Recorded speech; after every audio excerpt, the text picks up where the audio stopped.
This one's for my haters.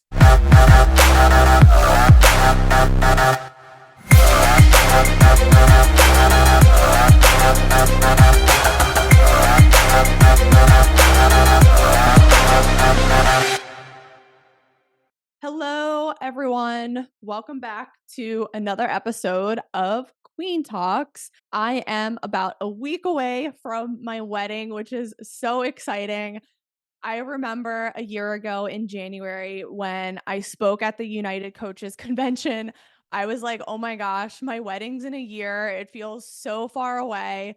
But now here we are a week out. And I'm not going to lie, I'm getting kind of nervous because I just don't like being the center of attention. And I know that kind of like defeats the purpose of a wedding. Like the bride should be the center of attention. And I'm just like, that's not me at all. So I'm really nervous. Casey's the same way. He's like, oh, I don't really need to be the center of attention. But it's like, all right, it's about us. We should just enjoy it. There's going to be about 100 people there. So yeah, we're so excited. And we've been married for a year already, so we're considering this like our 1-year anniversary celebration. And yeah, I can't wait to see all my friends. All my Hopkins teammates are going to be there. Some of my Maryland clients that I've known for years and started training since they were like age 10. A lot of my Florida clients will be there, and it's just going to be so awesome. The last thing we have to get done before next week is talk to our DJ, which is going to be really fun because I have a whole list of songs I do not want played at my wedding.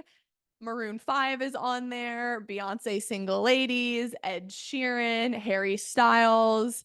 I know, you probably like all these people and all these songs, but I just don't like them.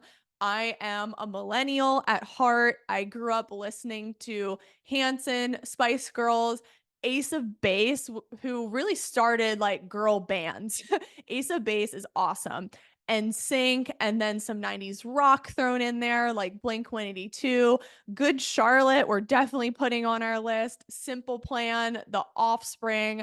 I mean, it's just going to be a millennial dance party. I cannot wait. Now, for today's episode, we are going to talk about how to handle haters. Maybe you've gotten hate on the internet because that is very common nowadays, because it is very easy for haters and trolls to just sit behind a keyboard and anonymously hate on people. And the fact that it's anonymous just makes it so much easier because they don't have to worry about being attacked back. So, in my opinion, that's really, really weak. Even haters who aren't anonymous, who you know who they are, they are still hating on you. I think that's sometimes even worse. So, we're going to get into it today, and I'm going to share some of my stories with hate on the internet because it has happened. I have gotten such a big following in the past few years, and it's happened organically. I've never bought my followers. So, for the most part, everyone wants to be there. But anytime you build a big following and you're growing and more people are coming to your page, you're not going to have all 12,000 of those people like you, which is totally fine. I mean, you should know exactly what you're getting into as soon as you start getting more followers. So let's just get that clear. Now, for the most part, I don't really post anything controversial. I just am so passionate about performance training and nutrition and recovery and mindset, specifically for female athletes. So when I post content, I really think it through, and I want to see the research behind it, or there's been a lot of experience-based evidence with the athletes I'm working with in Tampa, or maybe I even share like experts who have been doing this longer than me. I repost a lot of their stuff. So it's not like I'm posting anything super controversial or divisive. But during COVID, oh, now everyone's like leaning in, like, what happened? What did you post?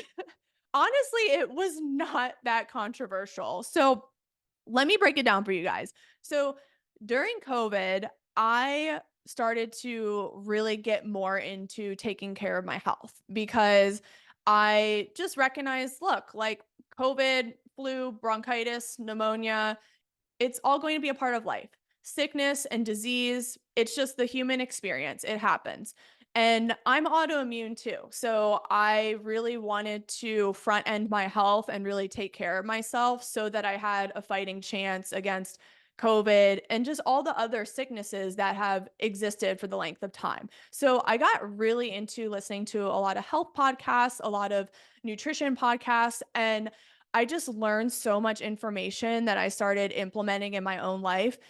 During COVID, I actually quit alcohol that whole year. I realized during the first 2 weeks when everyone was locked in their home, like going to the liquor store and just stocking up on alcohol and just like getting drunk inside, I realized that that was going to be a really bad dark hole to go down. So I just like quit cold turkey. I'm like, I am not participating in this.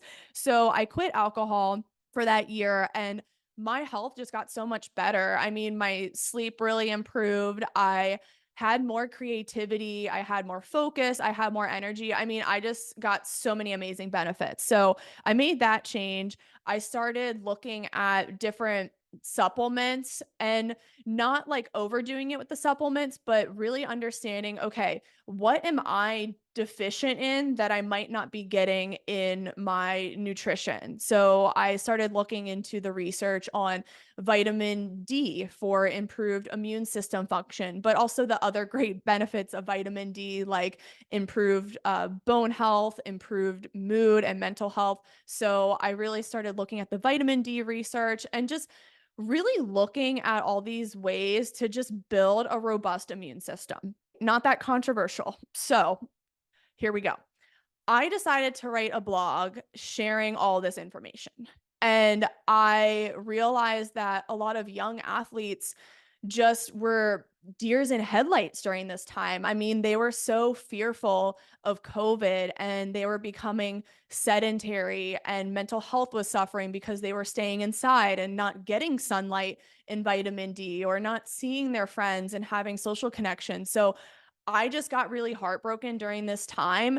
And as I like read all this research, I was like, oh my gosh, I need to share this with everyone. Like, I really want to share to young athletes, look, you can not only take charge of your sport performance, but you can take charge of your health and your immune system with proper nutrition, supplementation, hydration, and just daily movement. I was just like so excited to share this with the world. So I wrote this like really long blog and I was like, look, kids need to stop living in fear and they really need to start changing their lifestyles. That is definitely a way to reduce your chance of sickness and disease.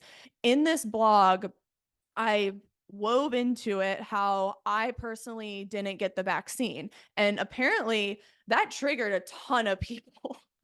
Like, and I'm not going to explain fully my reasons. I am autoimmune. So people are like, why didn't you get it? You're autoimmune. I felt really empowered and confident in my own immune system because of all the changes to my health I was making. I didn't feel like I was like a walking sickness or like weapon of mass destruction to everyone else. I mean, I got accused of being called a grandma killer, which was wild. I was like, look, like I'm like really healthy and strong. And like if I'm sick, I'll be respectful and stay home, which I did. I'm not gonna like cough on someone's face and like sneeze snot all over someone. So I was like, just don't be stupid. Like stay home if you're sick, which is what we should have done anyway. But yeah, I just got called like all these names and like I didn't know it was gonna spark like such personal attacks. I was just trying to share like health information and be like, look, like you can decide what to do, but like just know that nutrition's so powerful for your health and movement and sunshine and nature. Like you need to do these things so that you can just be healthy for a lifetime and just have a fighting chance against every sickness that is out there. But at the same time, also improve your soccer performance. So I tied the whole thing together on how it related to really front ending your sport performance and becoming a robust athlete who is fearless. So I tied it all together and just related it to everything that was going on. And I put a little bow on top and then I sent the blog out. And like the hate was crazy, guys. Like, I was called like a grandma killer. This was the funniest one actually. I got called a QAnon and I didn't know what that was. And I looked it up and I was like, yo, this is crazy. Like, I'm definitely not that. You guys can look it up. It's like pretty wild. But I got accused of that. And then for some reason, everyone thought I was like a redneck MAGA, which is like so insane how divisive this whole time was. It's like you were either like this or that. You were either like vaccinated or not. And it's like, no, like we are all individuals. And I am not a MAGA. I'm not a QAnon. And oh gosh, were there any other ones? Yeah, someone said like, "Oh, she like loves Alex Jones and is like an Alex Jones fan." And I also didn't know who that was either. So I like googled him and I'm like, "What the hell? Like, who are these people?" So it was just really comical and it was a lot of hate and during that time I did lose I'd say like 100 to 150 followers maybe. And I was just like, "You know what? If you're going to unfollow me for this and for a message where I'm trying to empower youth athletes to take charge of all things that impact their performance and general health, then that's fine. I'm going to keep spreading the message of good health and high performance and like really empowering yourself and not necessarily always relying on a quick fix like a prescription or a pill or a shot. But of course, like I'm not here to micromanage anyone and I definitely wasn't doing that in what I was putting out, but like make your decision and I'm just trying to share just other ways to take care of yourself and really feel empowered. So it was an interesting time, but I realized that, you know, if people are going to hate and unfollow, then that's on them, and it's not up to me to spend energy trying to, like, change their mind or defend myself and, like, reply back. Actually, during that time, I was very silent, and I didn't respond to any of these comments, especially, like, the personal attacks, because honestly, it's like we can't even have a conversation at that point because a personal attack is not a true high quality debate. It's just a personal attack and bullying. So I was like, all right, well, I'm just going to stay silent and not respond to these people and if they eventually want to come back and come around, which some of them did, some of them were still kind of like stalking me, which was really interesting. But anyway, I just think it's best when it comes to haters, and I hope this story inspires you guys to just not give them the time of day because it's energy spent wasting your time trying to defend yourself against someone who's not going to change their mind on you when you could be doing so many other things. You could be doing your passion or living on purpose. And I always say that if you're creating, you're not hating. So it's like, who do you want to be? Do you want to be a creator or do you want to be a hater? And honestly, I would rather create. I mean, I nowadays don't really have time to read through a lot of the comments on Twitter and Instagram because there's so much to do in the day. There's so much I'm excited for, so many people I want to serve.